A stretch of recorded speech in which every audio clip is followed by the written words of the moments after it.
started now, but he's not on yet. We haven't really started, so. But just for your information, in case you wish to watch the mouth. Watch that mouth, girl.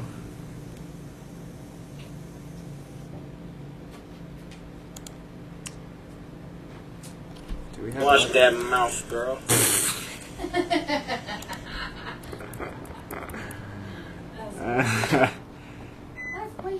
Okay. Okie dokie then. Let's try and find Nigel. Let us search for the Nigel.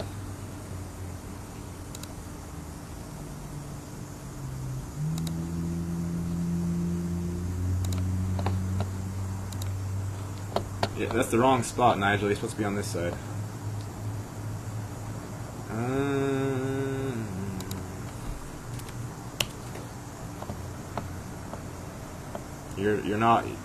You're part of the show today. Remember, you're not just audience.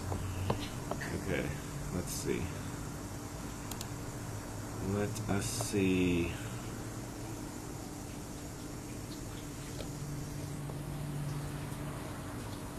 Fedbook is kind of slow right now. A little bit. Okay.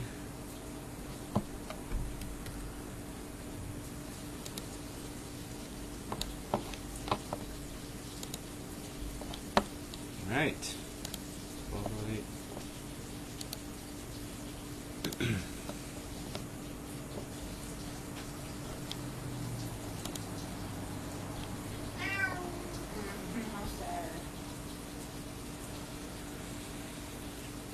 So I'm trying a live for the first half, which have not done yet. This is kind of an experimental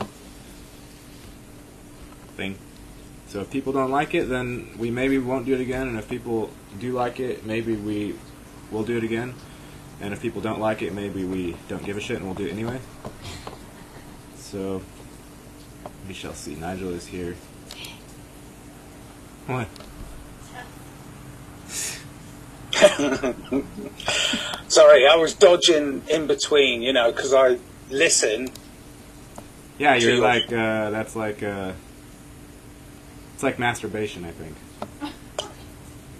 Slightly. Yeah, somewhat. I mean, although it to me it's enlightenment because I'm listening to other people's perceptions of this psyop that is a continuation.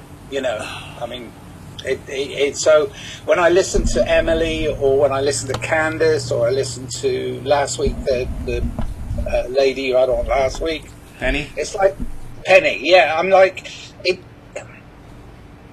I suppose there's an element of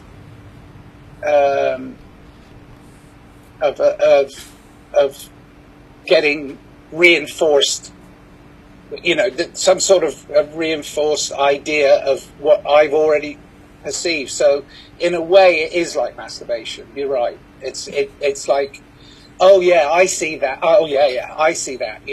I mean, this is why. I mean, as much as I like. I was actually, Nigel, I was more talking about you like being in the chat of the of the live before you came to this side. Oh yeah.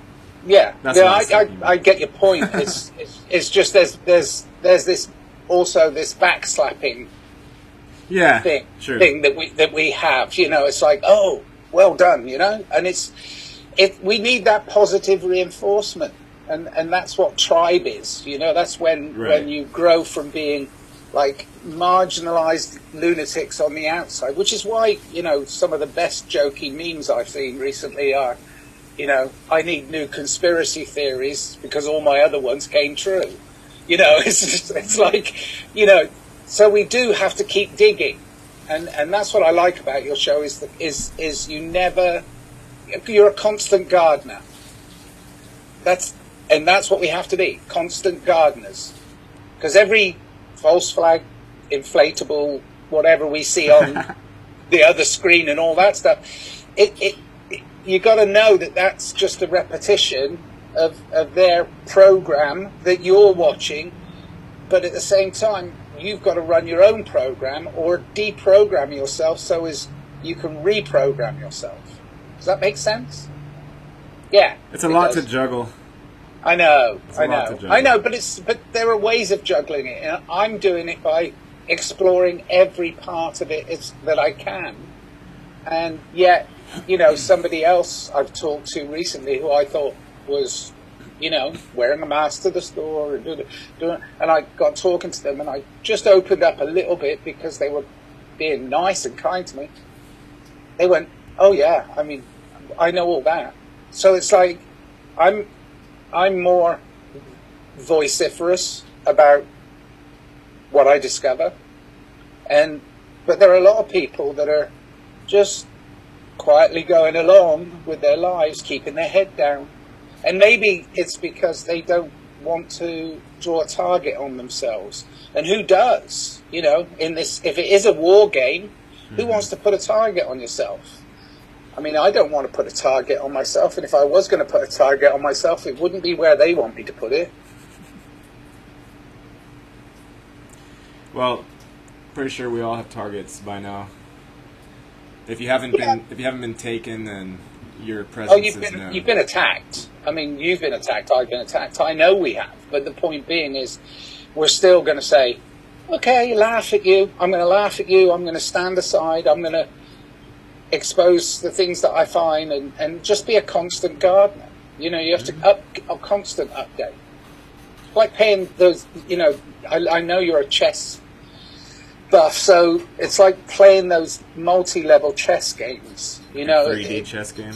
Yeah, I mean, but like, you know, on so many different levels. It's like you think you know you're 4 or 5 moves ahead, you know, you've got, you know, I don't know, Bobby Fischer mind, you know, and it's like you think you're 4 or 5 steps ahead of your opponent, and then you realize that you've missed the whole level. So I have to keep going level to find out. But there are some people that it comes naturally to. It doesn't come naturally to me. It's like I get messages, but I ignore them sometimes. I do get messages though. I mean, I put them in my music. That's how I deal with my. Speaking of music, input. I'm gonna play your. The new remix. That's your latest, right? Is that it? Well, yeah, but I haven't released it yet. I'm going to release it probably beginning of September. Oh, I know. I could release it September 11th. Are you okay with me playing it? For sure. Okay. I mean, I sent the video because I've just been working on the video. So, I mean, I know you can't. I don't know. I mean, if it's on YouTube, you may get it silenced or muted, you know, because they've got those stupid crawlers. Unless you have it. But it hasn't been released, so. If you haven't released it, there shouldn't be an issue. And this will also be a nice test to see if they're just randomly scrubbing anything. Yeah, it would be a good test, actually, because it's unreleased. Yeah. Yeah, what a good idea. Haha. Maybe we can get a... You're thinking again, aren't you? I can tell. It does not require effort. All this stuff happens. I just have to try to tone it down usually, because there's always all kinds of nonsense.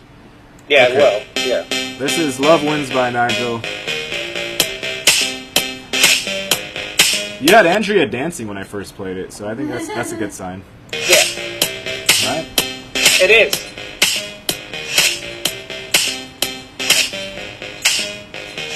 All amongst the roses, a legacy to stand on. I ain't got nothing left that I can put my hand on.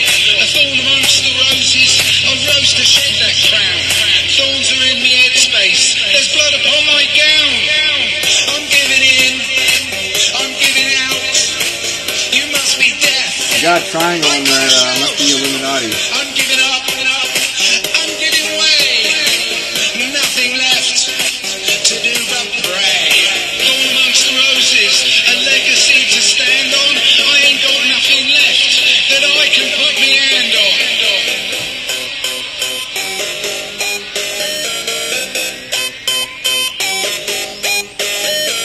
I'm giving in, I'm giving out.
another session. One English, don't you know? One English, don't you know?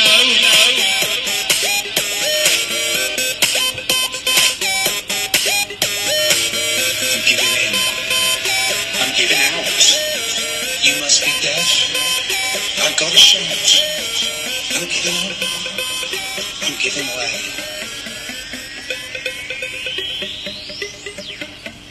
I'm giving in. I'm giving out. You must be deaf. I gotta shout. I'm giving up. I'm giving way. I've nothing left to do but pray. Thunder in me at space. Thunder in me at space. I'm giving out. Thunder in me at space.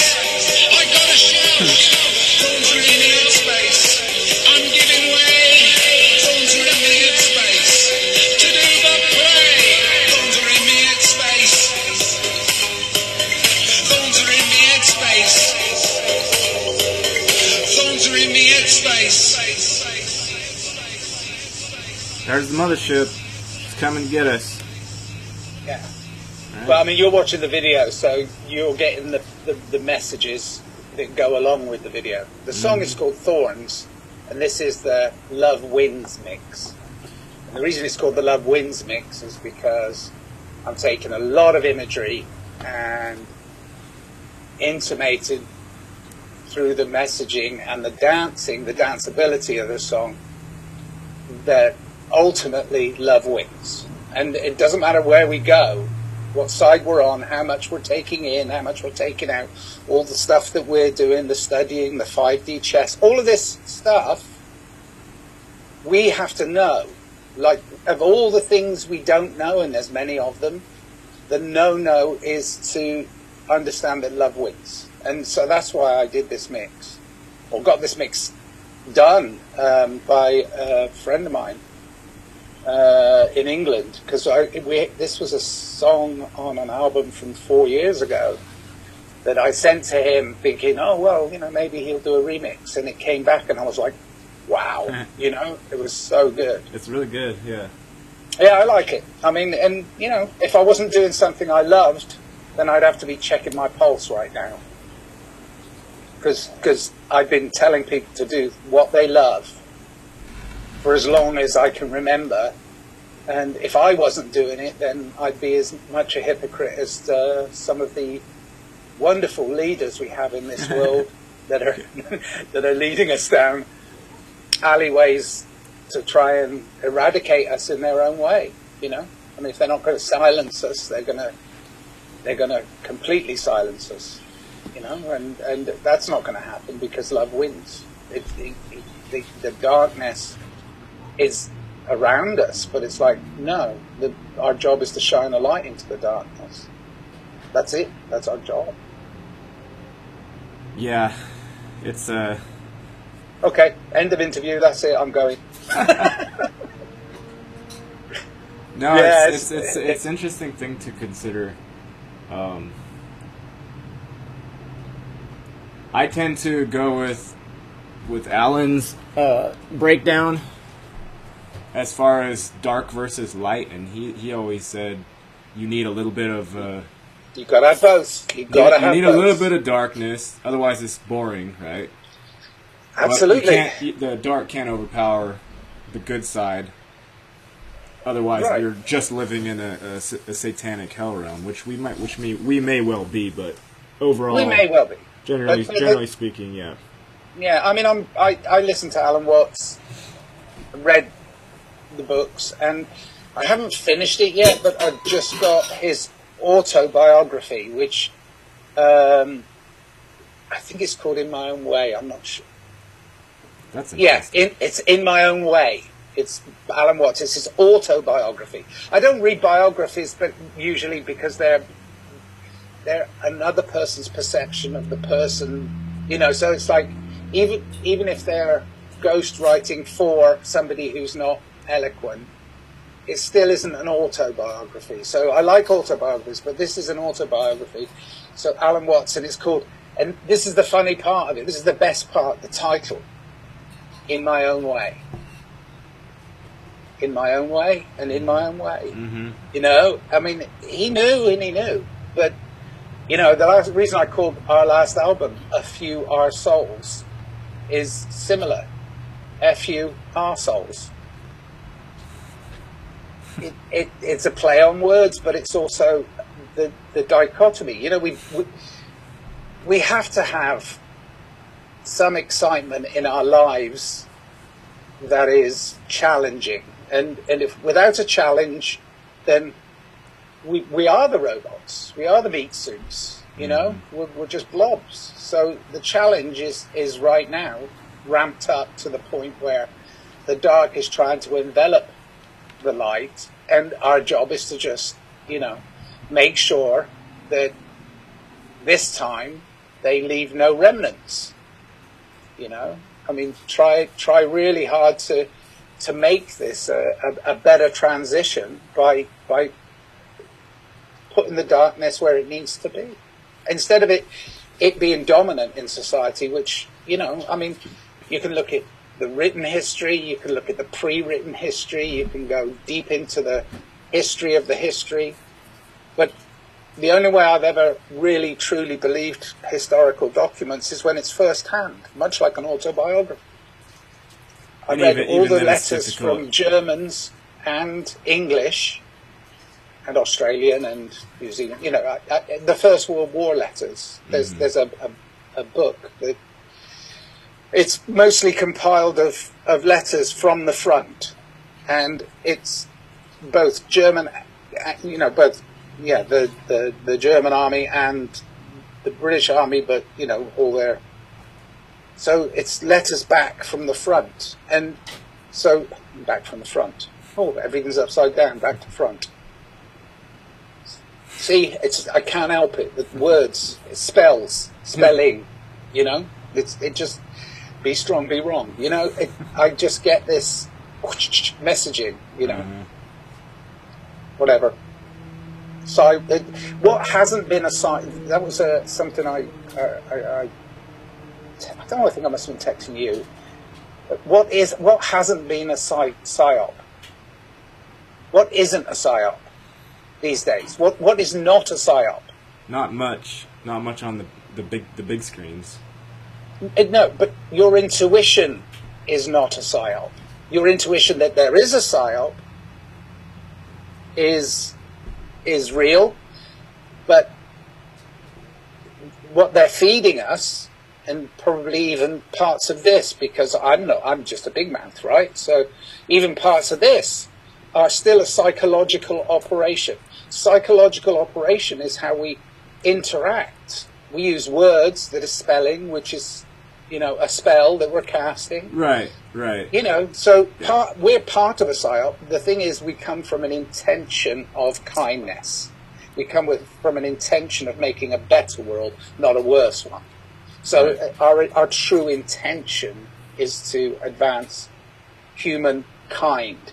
And we've added the kind bit, but, you know, it's humankind. Because with kindness, things can grow. And with cruelty, well, we're watching it collapse. So it's kindness, you know. We have to be humankind. I mean, it's, you know, I've been writing about this for way too long in my lyrics, and it's probably why I'm shadow banned, and you know, but who cares? I'm just doing it for me. It's really it goes back, I think, to feelings and intuition outside of, again, the words that are describing those things, because every single word can be co-opted. All words can be co-opted. The word kind, the word compassion, the word love, the word heart, the word empathy, okay? Every single one of those words can be weaponized, and a lot of them are in certain situations. So if you go into a situation and you have written it down somewhere that says, I'm going to be kind and I'm going to treat this group of individuals with compassion and empathy, okay? But internally you're not holding that feeling state, then you are then at war. You have weaponized the words, and you are parasiting somehow energy from those people. So the words in and of themselves mean nothing. It's absolute garbage. It doesn't mean anything at all. means Yeah. nothing. Every I'm with you every on word that. can be- It's every word can be co-opted. it's intention. It's the intention. Because psyop, in the way that you just described it, right? Mm-hmm. It's having a conversation. That's not weaponized. When you say, "Oh, we're doing a psychological operation because we're using our minds, which is psychological," and operation is simply a step-by-step methodology of something, it's just not negatively bent. Right? It's not negatively charged or negatively bent because I've known you for a while, Gary, and there are a handful of people in this world that I can open up to, and that's because I fully intend to do it out of love and peace and kindness. That's why I would want to contribute to the psychological warfare, but I can only contribute in small parts because I'm easily manipulated. I'm very easily manipulated by very clever people who will fish. You know, in the modern vernacular, the people who are fishing. I've got 5,000 friends on Facebook. Woohoo! 4,500 of them want to see me dead. So it's like, I know, because as soon as I open up a little bit, I'm boom, boom, boom, boom, boom, boom. And yet I post a piece of music that's about enlightenment, about love, about peace, about trying to push forward. Love wins. Deaf ears. But if I say, your doesn't work, or something like, boom, thousands of people are reading mine. So the shock and awe tactics that were used in a war recently are continued, but they're continued through the robots that are following the shock and awe of hyperbole. It's the hyperbole that they're believing. They're not believing the truth because they haven't looked within. They've looked without. Life is a journey. Alan Watts was right, as far as I'm concerned. Joseph Campbell, Carl Jung. These are all people that said the hero's journey. Now, that's not going around on social media saying, haha, you're an idiot, you've done this, you've done that. No. It's a journey within, You should do this. It's like, well, that's manipulation. Mm-hmm. This is why when I wrote a little while ago, and I don't know if it's true, but I said I was trying to write a piece called The Inevitable Bifurcation. And I don't think it's inevitable because I don't think anything's inevitable. So I've had to stop myself because the wording is incorrect. Mm-hmm. But there is a split in society, though there are many. But the clear one that I'm getting is those that want to control themselves and their own lives and their own way of being, and those that want to control others. Mm-hmm. And I fall heavily in that I want my freedom, I want my control over myself. I'm self-reliant, self-regulating, self-fulfilling, and I don't want to force anybody else to do anything. Now I can influence, but I can't tell. Some of my friends who are going in the opposite direction to me are saying, you've got to come with us. And I'm like, no, I don't. I don't have to come with you. That's a whole different stance from, this is who I am, and it's up to you what you do. And you have to be aware of why you're doing it. And I'm doing it from a good heart. But you're just saying, I don't care how many mistakes I'm making and how bad this is going to get. You've got to come with me. And I'm like, no, I don't. It's like saying jump in my car. What the the one with the exhaust hanging off and the smashed windscreen and the wheels that don't go round. No, you know what? I'll walk, thanks. Right. It's really interesting how it eventually boils down and pulls those of us who aren't interested in declaring a stance on, say, the pokey issue. Yeah. The thing is, like, so attention-seeking and so wishing to be all-pervasive that if it notices there are living beings that are just like, no, I don't, anything that you're doing, any propaganda, anything, it's just, I'm not interested. Like, I understand you're making a circus for certain people, but I'm not interested, right? Like, right. Keep away. It sees that, and it doesn't like that, even if we're not saying, like, necessarily, the whole thing is a hoax, even though some of us are saying that. Even if we're not saying it directly, this entity, this force that wants to control everything, sees that there are a few people who don't give a fuck, aka us, and it's like, no, you're gonna be a part of this, whether you want to or not. Yeah. I mean, what was it?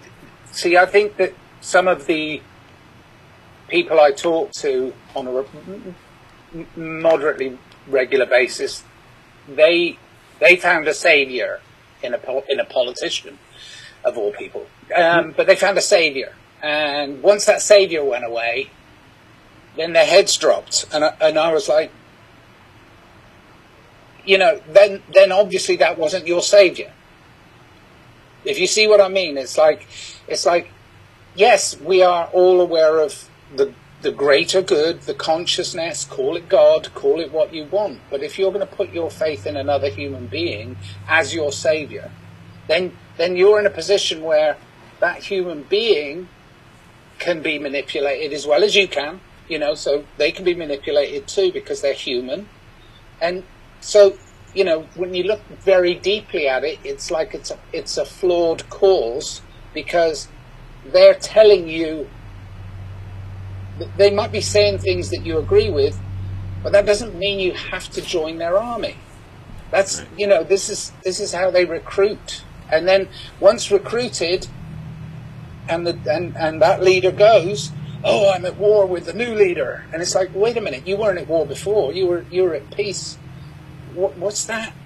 Trigger, So triggered people are losing all their moral senses. They've lost their moral compass because they put faith in something that is another human that can't really possibly lead them out of darkness.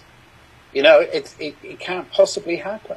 No, it's like a Band-Aid. So it's the inner journey. It's all about within, and sticking to your guns. Horrible expression, but sticking to your guns. Just if you believe in peace and love and kindness, and just be it, and just go. Okay, I wish you hadn't done that, but now you have. I feel empathy for the hardship you're bringing upon yourself, but that sounds arrogant. So you have to really temper your interactions. I mean, I'm really too big-mouthed to temper my interactions, but at the same time, I've been attacked so many times in my life that I kind of learned now how to laugh at them. To laugh, not at them, but just to laugh about it. It's like, you know what? If you want to make of me a punch bag, that's fine. It's going to hurt you. It's going to hurt your knuckles. I'm sorry, but it is. I mean, that's the only way for a pacifist to survive this. It's just like, okay, you want to find me. If I'm your target for all of your ire, it's up to you. Do you know why they called Ireland? I've no idea. There's many things that are people. The land of rage. Ire. It's like to us, when you're irate, you ire. It's like so. That's a nation that is suffered so much, but has come through shining light. And why is that? Is it because they have held on to their ancient historic belief systems? it's possible. I'm talking to a lot of people in Ireland at the moment, and a lot of people in Australia, and they're all being attacked like crazy right now. And so I'm all for peace, but I'm not a pacifist if someone comes banging on my door. No, I'm not a pacifist in that sense. Yeah. See, I go to sleep knowing that I'm really, really dedicated to not doing harm in a Hippocratic, oath kind of way. First, do no harm. But I sleep with my sword hand free. Yeah. I sleep with my sword hand free. I'm not. There's no way that I'm going to. There's some beautiful things. I think it was again. I love history and art. So Blake. I shall not sleep from mental fights, nor shall my sword sleep in my hand, till we have built Jerusalem. I mean, Jerusalem, misinterpretation, but really, it's like.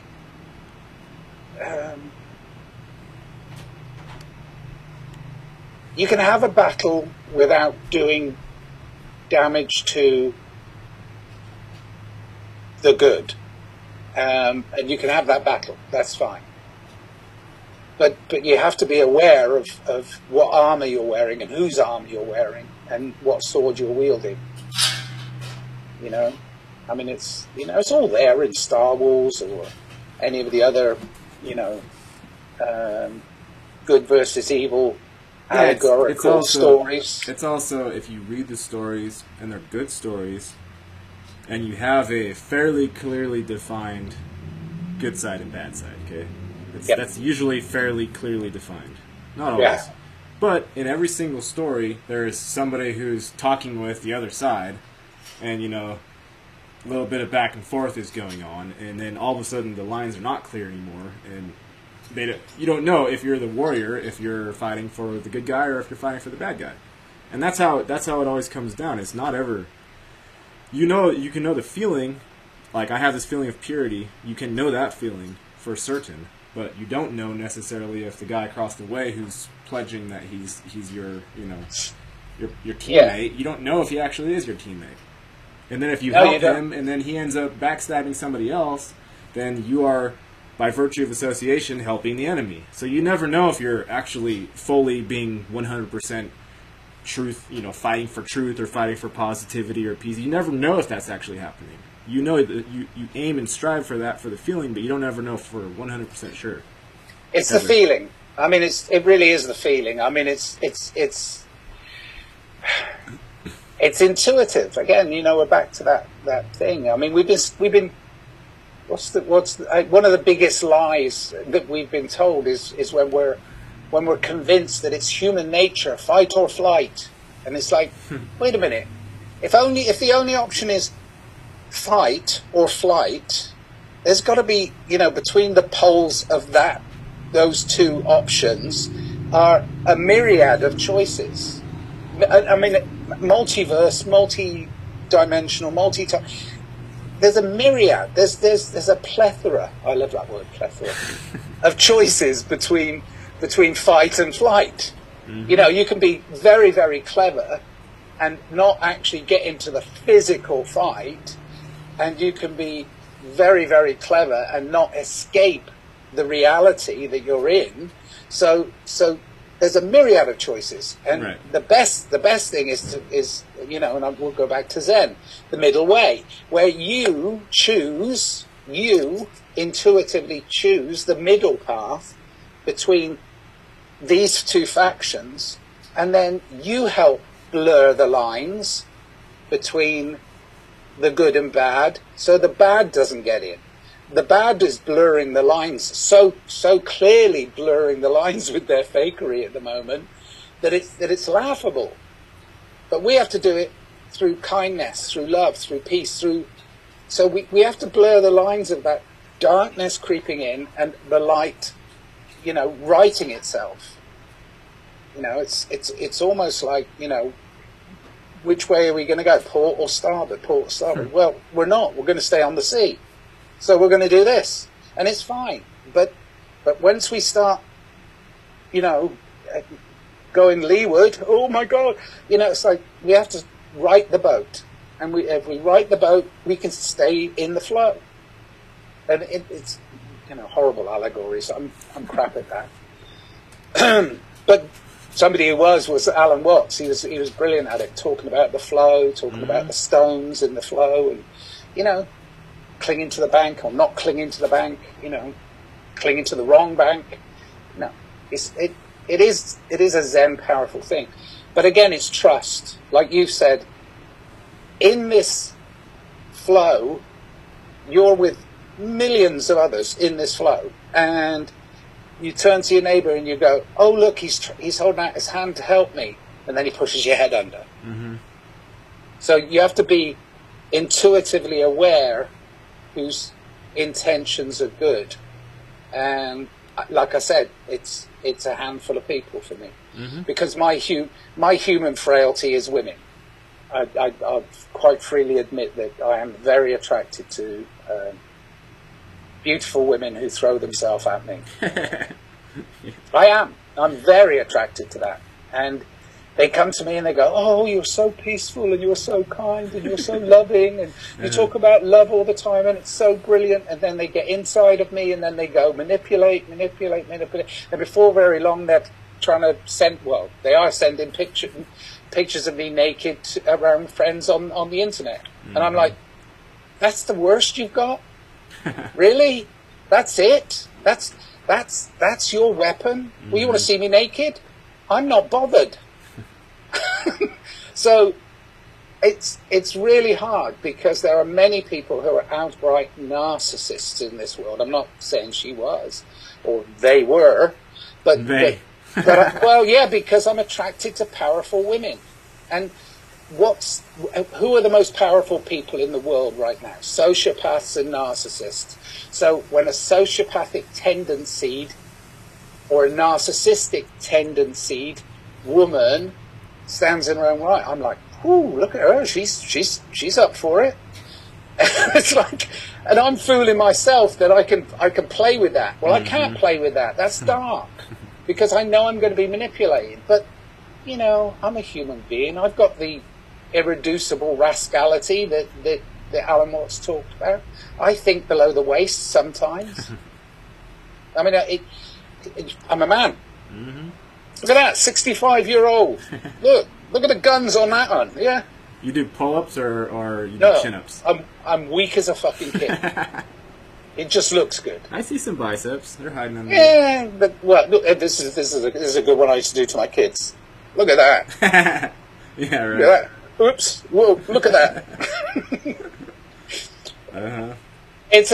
That's all learnt comedic response to human frailty. You know, when one gets challenged, one has a way of rising to that challenge. Mine was always a comedy. I mean, even as a child, you know, I could make my parents laugh when they were fighting. You know, I had a entertainer's head. I could entertain them. You know, I'd do impressions of Elvis Presley or something when I was like 4 years old, and they'd all go, "Oh, look at him!" You know, it's like or the Beatles or whatever. You know, distract from the punishment that's supposed to be absolutely. And so when challenged, I can turn the humour on, but I can also turn on the crazy. And that's how I've survived in Los Angeles for 30 years, even though I'm surrounded by Crowleyites and devil-worshipping lunatics who think that that's the right way, that's the right path.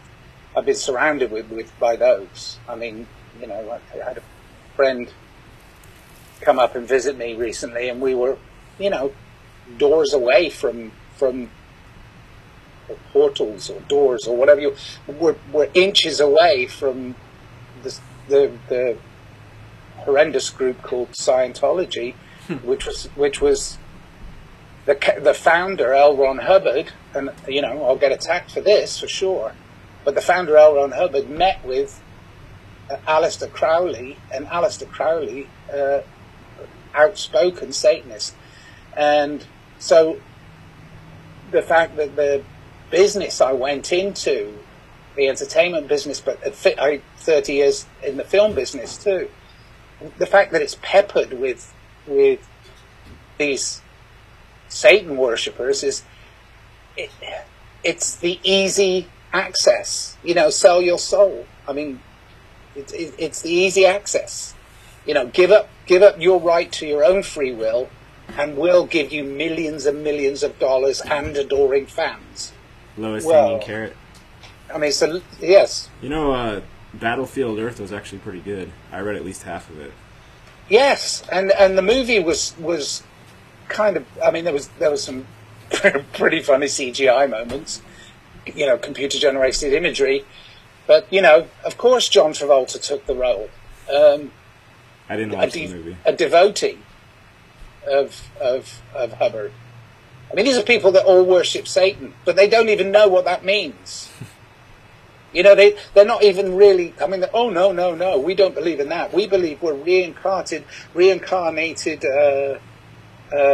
aliens that are come here to save the human race. In fact, they're trying to play the role of the elders in Zion, of we are the chosen ones. That's why Scientology has gone boom, because they're being told eventually, the hierarchy that works through it, but the very, very well-paid ones, they're being told that they're the ones, they're the saviors. Mm. So it's like, it's like when you're worshipped and you get rewards for being worshipped, it's like, wow, what fragile ego is that? Because it could. I mean, when you think about it, it's such psychological play. And then if they say, well, yeah, but we have to go through these sort of rituals, and you have to. It's a secret society that's not. They're not secret. They're no secret societies. If it was a secret society, then how do we know about it? Because it's not a secret, is it? So the point being is, they're willing to join and be in the, dark end of things because there's a temptation. I think Oscar Wilde put it best: I can resist everything except temptation. It's like the human. That's why when I think Alan Watts did a thing where he's talking about, how birth, school, work, life, death. Mm-hmm. It's here, kitty, kitty, here, kitty, kitty, kitty. Yeah. I mean, it's the same thing with me and my recent female encounter, which was it's hilarious. I mean, I was like, here, kitty, kitty, kitty. Oh, don't do that. You see, I'm clever in that. Wait a minute. Oh my God. Because I have a human being. I'm in a meet. I'm having a human experience. I'm having a human experience, and some of that needs intimacy, and they've taken away all the intimacy they can right now. Isolation is not just what they're saying. Oh, self-isolate, stay at home, don't stay 6 feet from each other. No. They're putting a program of I don't trust anybody, I don't trust anybody, I don't trust anybody. They're doing it that way as well. I mean, this is a big old operation right now, and that psychological operation is to try and get us to be self-reliant, or pretend self-reliant. In other words, I don't need anybody else, which is bullshit. We all need each other, and we are all one. We're just being manipulated, and love wins. In the end, it's a good old movie. It's going on and on and on and on, and they're using background actors and inflatable props and all sorts of tricks. They've gone deep into their bag of tricks at the moment, and they're going, ooh, illusion.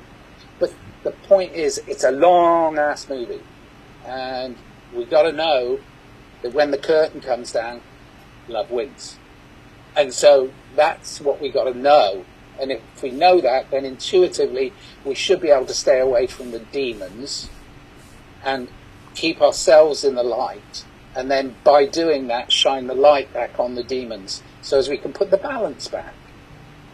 Balance. I talked about this. I talked to you couple of years ago, didn't I? And we were talking about balance. I think in a group thing, I don't know what it was. Maybe the snail show, or maybe it was another show. Maybe. But we talked about balance. It's like, Was it Guys Unisolating? It might have been the nice lady, actually. Yes, the lovely lady. No. Guys Unisolating. Remember that series I did a long time ago? Yeah. Other guys on there as well? Right. Maybe it was that. I don't do too many group things, but... I know. And one of the people in the group was Do you remember who was in there? Any of them? Yeah. I mean, one I was going to physically go and visit, and you said... Yeah. That was probably Guys Unisolating. Okay. Yeah. But anyway, I think I said, oh, look, it's all about the physical, mental, spiritual, and emotional. You've got to have balance. Mm-hmm. And then this person said to me, actually, it was another group in England. I remember who it was now. And he said, yeah, but we have the opposable thumb, Mitch. And I'm like, oh, yeah. And I said, what's that? And he said, well, unless you're transmitting and receiving, how can you possibly keep those in balance? Are you that powerful as a human being? Or are you transmitting and receiving the information to keep this physical, mental, spiritual, and emotional? And this is the thing they play on the most, is the emotional and the mental. But those are if you can't keep those in balance, it's because you're not transmitting goodness and receiving it. Mm-hmm. So, that works like an antenna. I think I read, it's just a physical representation, yeah. but it's the chakras, it's whatever you want to call it. But the point being for me is, once I realized that, I opened up, and then I had the blessing of meeting somebody who's going to be a future guest on your show. And wait, do I know this person? What? Do I know this person? Next week. Next week? Yeah. Your next show. Is it Becky? I don't even remember who's up next. Yes. Okay. I had the great fortune of bumping into. No, Becky's not next. It's another Rebecca, though. Oh, it is? Yeah. Oh, okay. There's Rebecca, then there's Shane, then there's Becky. Becky's like 3 weeks out. Okay. But anyway, she helped unplug me from my childhood trauma, and then she cut cords to help me understand my purpose, I suppose, in a way. But it's not that I didn't have one before, but it's like it focused my purpose as a messenger. And all the things that I've said and done ever since have given me tremendous peace, tremendous love, and tremendous pleasure. So I do know that I am free to choose. And I think the question I keep getting into arguments with people about whether to do what they tell you to, Jabberwocky or not, is I'm not. It's up to you. It's your freedom of choice. It's up to you. Mm-hmm. But remember, that means it's up to me. That's freedom. That's free will. We have free will. Are we willing to give it up? We have free will, and free will means self-responsibility. Absolutely. And you are the one that judges yourself. Maybe if you like to believe yourself a deity or whoever that's going to judge you, then sure, have that deity judge you. But regardless, you're the one that's giving the deity permission to judge you. At the end of the day, it's always you, whether you're outsourcing your power or whether you're not. Yes. It's still. I mean, I've got many friends who are outsourcing to Jesus, which is great. I mean, it's awesome. They're outsourcing to Jesus. And that's great because there are good parables. There are good tales. But one of them said to me recently, well, yeah, but, I mean, isn't that somebody else's perception of Jesus, the Bible? And I'm like, well, yeah, because he didn't write it himself. It's not an autobiography. And so, we get into that whole, like, who do you trust thing? Well, I trust Jesus. Jesus seemed like a damn good bloke. But, yeah, but that doesn't mean that all my intentions are forgiven by Christ. No, never. It's like almost as So you have to be responsible. Free will brings responsibility. It's good. I like it. If you outsource, you're setting up for possible failure. It's like if either you or me looked to each other as like a pillar of something good, right? Yes. And then at some point, that person, someone either casts aspersions or shade on them, or something they did rubs you the wrong way. And now, all of a sudden, your own internal sense of morality is now compromised because your pinnacle of goodness has now been compromised. And then now you're unsure of your base. Why? Because you outsourced it, even if it was just one step to the side. I blame the Indians for the fuck up in technology, because they every time I get my computer goes down, I call somebody and there's this in India, so it's all the Indians' fault. You know, that's the same as outsourcing. You know, that's what you mean by outsourcing. It's like, I have friends who are dyed in the wool,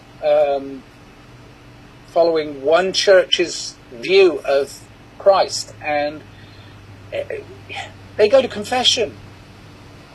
And they go to confession, they come out, and they do the same thing again, and next week they go to confession. I'm like, well, when are you going to go within?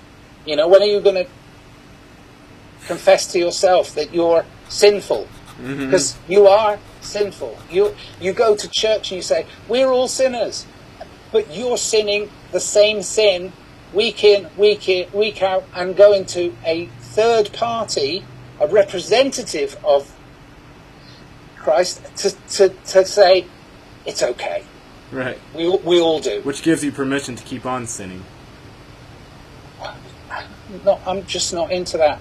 Alan had another useful analogy with the whole confession thing, and it was that when someone calls themselves a sinner, it's automatically tainted because the one who's calling themselves a sinner is sinning, so therefore could be inaccurate while calling themselves a sinner. Oh, to lie is a sin. It's the never-ending thing. It's the never-ending regression. So I'm going to tell you, I'm not a sinner anymore. So to lie is a sin. Yeah, I'm not a sinner anymore. It does. It fucks the brain. Of course it does. Yeah. It's supposed to. What was the other one? This is to state this is not a false statement. Yeah, that's a good one. It loops. Yeah. It keeps going. Yeah, I recently, actually I haven't received it yet. I recently sent for a certificate in California for exemption from testing and Jabberwocky, but a religious exemption. Oh yeah. You just write to this pastor, and I have a connection for it if you want. And I think it costs $35 for a certificate. And the certificate is religious exemption from blah, blah, the testing or the Jabberwocky. Mm-hmm. So it's like, why did I do that? Well, because I find it kind of humorous that this is such a silly game. But if we don't play the game, go back to like Bill Hicks, it's a roller coaster. If we don't play the game, then what are we going to do? Sit on the sidelines? Well, that's boring. So you have to play the game. But so I'm kind of sending for this certificate. Yeah, play the game. Yeah, that's the whole point. Also, it's like, and we got to wrap this first part up pretty soon, but. It's like we can talk about the people that aren't playing the game, and then the ones that are playing the game. Because there's I think there's a good 60% that are non-players. What do you call them? NPCs. We can give them names. It's fine. So we can talk about that aspect. It's like the Bhagavad Gita, right? Yeah. Have you read that at all? Oh yeah. I mean, there's one. I did a video that has the whole Oppenheimer speech where he quotes the Bhagavad Gita. Oppenheimer, who created the nuclear bomb. I mean, he was the the linchpin that Did he use the Bhagavad Gita to rationalize his at creation? At the end, he cried because cried. Well, it's all fake. I mean, you can see in his eyes. It's like he's kind of asking for forgiveness because we did this. But then he quotes the Bhagavad Gita, and it's like, Kali, Kali that he's quoting the Kali, the destroyer of man, the ultimate destroyer. Right. We've unleashed Kali. It's almost like he's confessing that humans are unleashing demons, and we're really sorry about it, but it doesn't matter. But that's how you have a good war, right? It's like, what the, so yeah. I mean, I forgot what song I put it in, but I did put it in a song, and then it's the written part and him talking about it.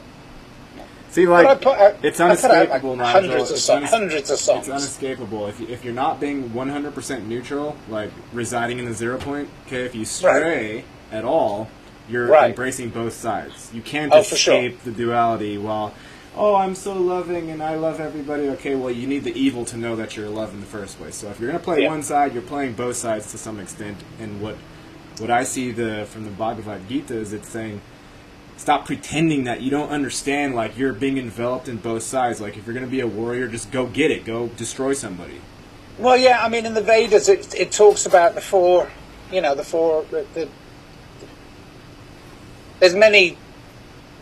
so much, but it's like within the Vedas, they're talking about the four horses that are the cords that are propelling mankind, and you have to dance.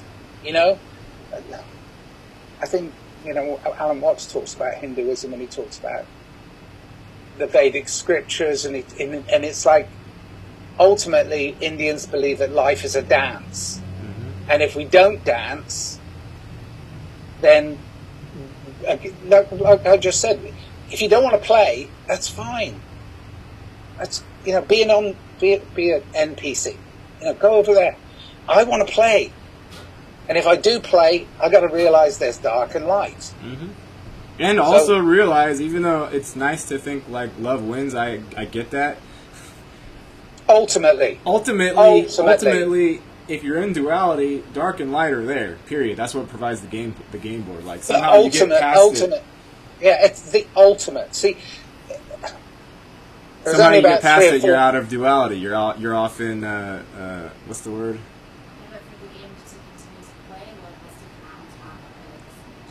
Yeah, by a smidge. Love wins, but by a little. By a smidge, yes, and that's okay. It's the yin and yang sign. It's the But if it actually succeeds and vanquishes evil, then the game is over for all of eternity, and you never ever get to play in duality again. You know what I'm saying? Like, it's hard to think about it really, but like. Okay. Love. Non-dual. Love. I'm talking about unconditional love being a constant. Unconditional love being a constant in the battle. Right? It's an unconditional love, and it'll always be 50%. Sometimes it'll be push back, but it comes back to the 50%. The yin and the yang. But I'm talking about unconditional love. A few months ago, I held my niece's 1-month-old baby in my arms, and I looked at the baby, who is just wide-eyed. One of those babies. Actually, my firstborn, Abigail, was. She sat up straight away, neck up, neck straight. But it's rare. But this one was like, boom, this is a human. This is not just a mess that's just been born. This is. I looked in her eyes and I was like, oh, I know nothing, because this child knows everything. Unconditional love is still alive in this child.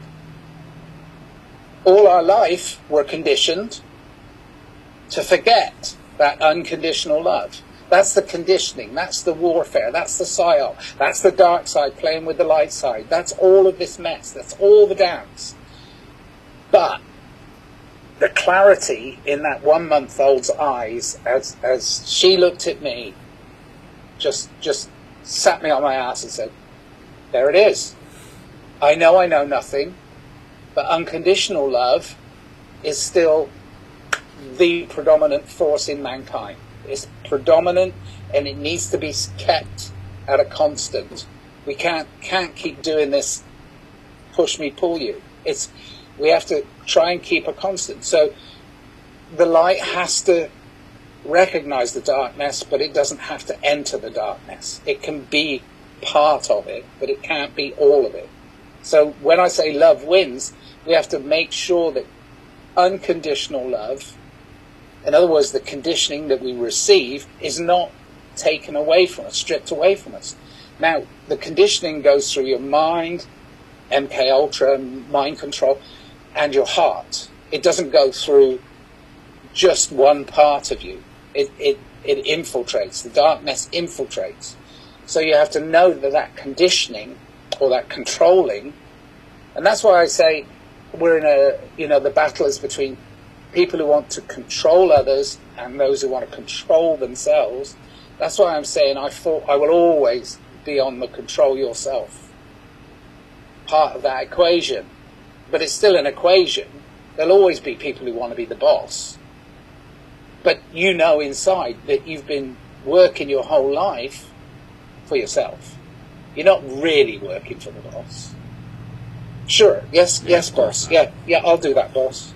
But really, he's just giving you tools so you can continue playing in this game. And this is a good game that has been shaken up by the dark side, and we're going to all fall off the edge if we don't watch it. It's a game board. We're going to fall off the edge of the game board if these people keep rocking it. So we have to make sure that the white beats the black, and we move on to the next level, and the next level, and the next level, and we keep going, and it's multi-layered chess, But it's love. Love wins, but we have to hold that. Hold it. That's why people say hold the line. It's like they're not saying hold the line because we want to let our enemy win. No, our enemy is not necessarily the darkness. Our enemy is control, letting other people control your desire and ambition and love and peace. Don't let them take that away from you. Your love and your peace, the peace you feel right now, don't let them take it away. Yeah, if you need to shoot somebody, then shoot somebody. Yeah. It's funny. It's like some of the best artwork I've seen. There's a statue in Chicago, I think it's in Chicago, where there's a huge handgun, and the muzzle has been tied in a knot. Oh yeah. And I'm like, well, fire that, and it's gonna backfire in your face. You know what I mean? So it's not. That's why I for the longest time I was signing out. You sign out when you do a little interesting piece about your daily life. You go, peace. See, I sign out, love and peace are my weapons. Mm-hmm. Well, and the irony of that is lost on some people in my life, or some people that have been in my life for a long time, because they're like, "Oh, that's weapons. You're a pacifist. You call yourself a pacifist, and you've got weapons." I'm like, did you read the first part or just the last part? That's the way I am. But do I mind people? I mean, I'm a pro-peace campaigner. I'm not an anti-war campaigner. Anti puts you puts you on the back foot. If you're anti something, so that something exists. If you're pro something, that thing exists within you. So you're taking your piece to the table. You're not opposing their war. You're just saying that my piece is stronger than your war, so I'm bringing this. One last analogy. If you're anti-poke, right? Your entire focus is on is on the poke. Yeah. If you're pro immune system, okay, how much poke is in your current pro immune system thought form? Not much, right? But if you're anti-poke, your whole thought system is poke. It literally draws you to it. When you're anti anything, you become enveloped in that thing. I love magnetism. I love the animal magnetism that we have. You, I, my friends, people that I'm attracted to, people I'm interacting with. I love that sort of magnetism. But that magnetism can put you in dark places too. So the EMF, the electromagnetic field that we live within, I mean, we can go down Rupert Sheldrake. Rupert Sheldrake's the only scientist I'll really listen to. And I could listen to it for hours, even though his voice is rather boring. It's a bit like those people that follow Noam Chomsky. It's like, you know, what's the best way to go to sleep? Listen to a Noam Chomsky lecture. But Rupert Sheldrake, on the other hand, he talks about the morphic fields of resonance. And he said humanity is it's such in its infancy, but they're starting to recognize and realize what's at the base of their being. And these morphic fields of resonance. See, I'm going down the psychedelic. I'm going down a psychedelic rabbit hole right now. Because hold that thought, Nigel. We got to wrap this one, otherwise we'll be talking all day. Oh yeah, I will be. Yeah, I will be for sure. I talk all day anyway. Okay, 10-15 minutes break. Anybody that wants to catch the other half, it's at patreon.com/snailshow. It will be up later tonight. So. Okay. Thank you, Nigel. Cheers. I'll see you on the other side, okay? Yeah, see you on the other side, the flip side. Yeah. Peace. Peace. Peace and love are my weapons. Love and peace are my weapons.